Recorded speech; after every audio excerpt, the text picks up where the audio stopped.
Le décor est celui d'une maison familiale des plus banales. Sauf que les habitants ici sont des mannequins sophistiqués, de tous âges, qui doivent permettre aux pompiers du Nord de se former au secours et aux soins d'urgence aux personnes. On peut le faire crier. C'est nous qui allons le télécommander, mais à distance. Normalement, ce sera un logisticien, un formateur qui sera en dehors de cette pièce.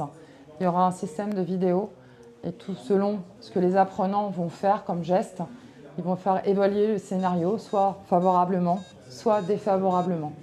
L'état de santé de la victime peut être entièrement paramétré sur cette tablette. Ici, on peut aussi apprendre à intervenir auprès d'un enfant ou d'un nourrisson. C'est très réaliste, hein, c'est-à-dire qu'au niveau du poids, de la texture, etc., on va vraiment retrouver des éléments concrets d'un vrai nourrisson, quoi. Voilà. Très clairement, c'est une grosse évolution par rapport au matériel de formation qu'on utilisait jusqu'à maintenant.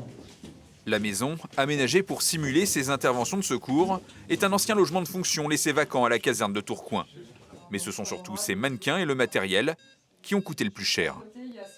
C'est un investissement qui est important, surtout dans ces périodes contraintes. C'est 160 000 € en matériel, bon, plus l'aménagement de la maison.